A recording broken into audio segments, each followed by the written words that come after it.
an English teacher in Higher School of Economics. So today she will share her latest insights on the topic what can a language teachers learn from the motivation and engagement wheel. So please, my dear listeners, join me in warmly welcoming Evgenia to our online stage. Evgenia, the floor is yours. Hello, everyone. So happy to be here. And yeah. So I'm Evgenia Lubinnikova. I'm a positive psychologist and a coach. And I'm here to talk to you about students' motivation and engagement and how it can be fostered through coaching. I have a question to you. Have you heard about this research study conducted by the School of Psychology at the High School of Economics? They did a student well-being monitoring that spanned 4 years, and what they found was that students' intrinsic motivation decreases over the course of their study, while their anxiety levels increase. So I got really interested in this finding and endeavored to search for answers why and what can be done with this trend. Let's first see what's motivation and how it's related to engagement. I'm sure you all have your working definition of motivation. Here in this talk, I will use this one, where motivation is referred to as energy and drive to learn, to work effectively, and to fulfill your potential. Importantly, some motivation related concepts should be considered. These concepts are self efficacy. This is the belief that I'm capable of completing a task. Valuing, that means that this task or this subject is really important to me. Goal setting and mastery orientation. That means that I want to achieve success in my study rather than avoid failure. What is engagement and how it's related to motivation? Engagement is the behaviors aligned with this energy and drive. And what are the examples of learning engagement? As teachers, we're all familiar with students who plan well, who are good at time management, who are good at meeting deadlines, managing tasks, persevering despite setbacks and challenges, looking for resources. If they don't know something, they proactively reach out to teachers or their peers.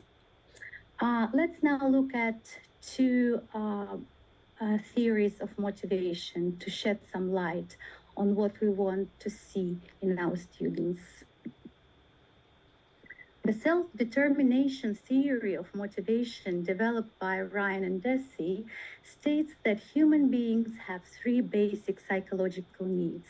And when these needs are satisfied, individual thrives and is intrinsically motivated to succeed and pursue their goals. First of all, we all need to feel competent. We want to gain mastery. We want to see our progress. We want to have relevant feedback. Also, we strive for autonomy. We all need to have a choice in life. We want to control aspects of our life. And relatedness. This is the need to feel belonging, to feel connection, to feel valued and supported. The other theory, the grit theory, developed by the great American psychologist Angela Duckworth, and here is her book.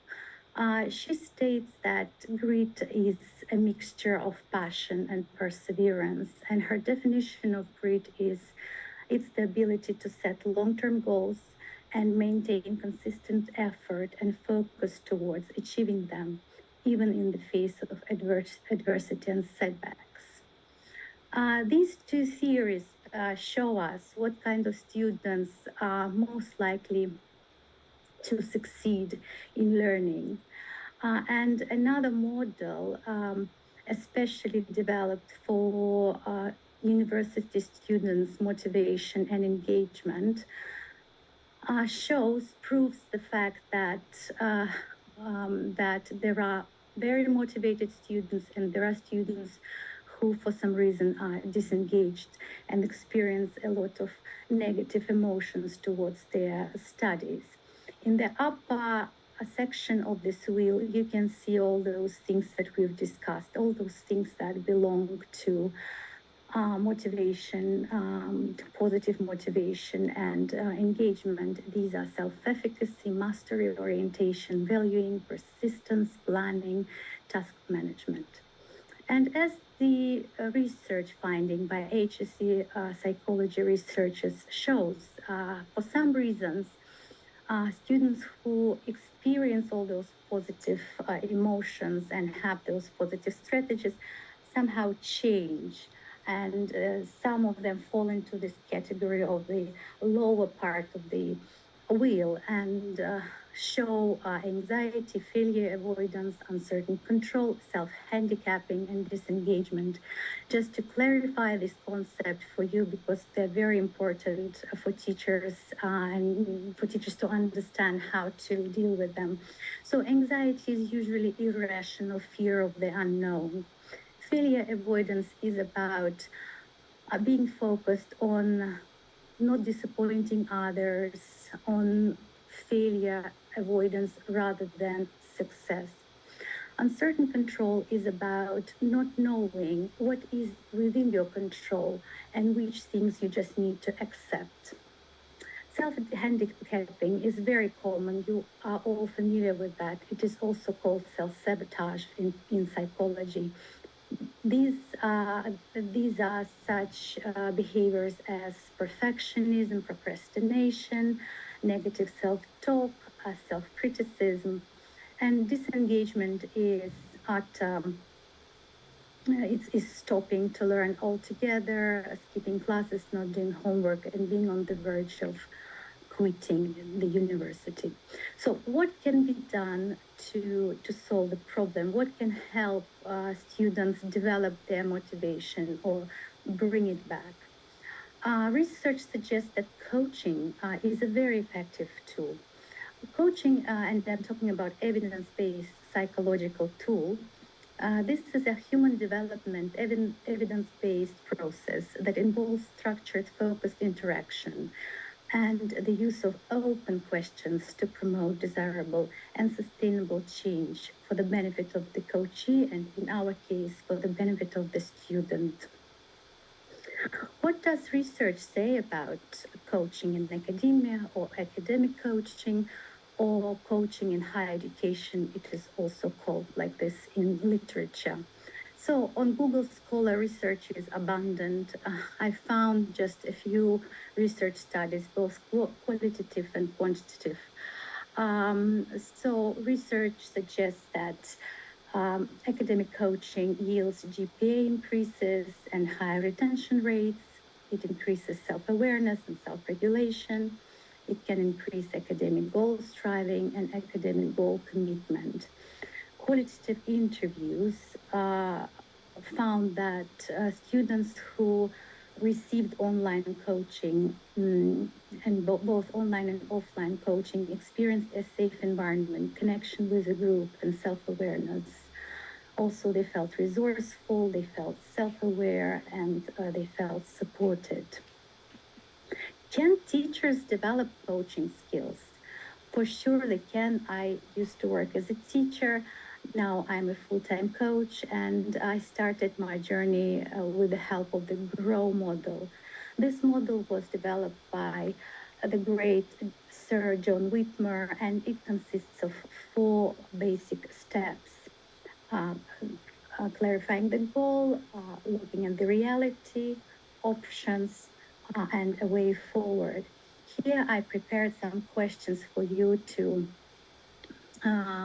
take a picture of and to incorporate in your teaching. So when we are at the goal stage, we can ask the student, what problem would you like to solve? What would you like to achieve?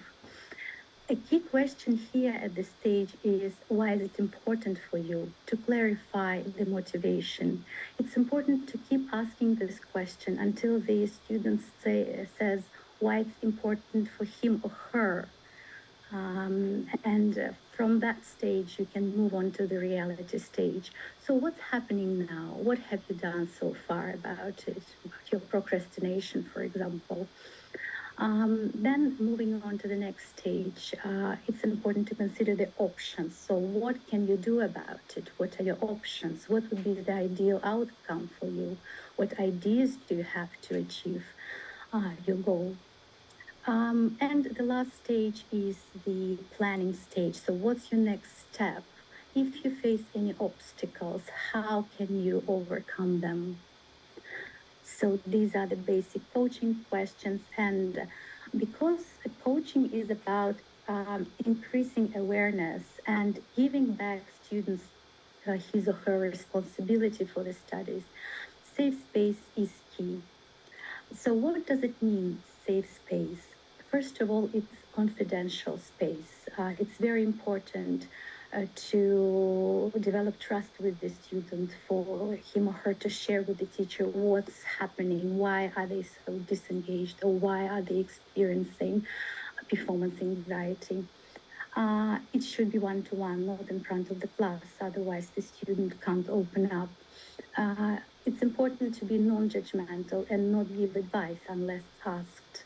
So no opinions formed, because there is no point. The idea of coaching is to raise awareness, not mentor, not give advice, but rather summarize and reflect back what you've heard to the student. It will help him enormously. So, if still some questions persist and students can't overcome, you can send them to me or to HSC Psychological Center, but those issues should be addressed. They're really important. So, I welcome your questions. Thank you very much for your attention.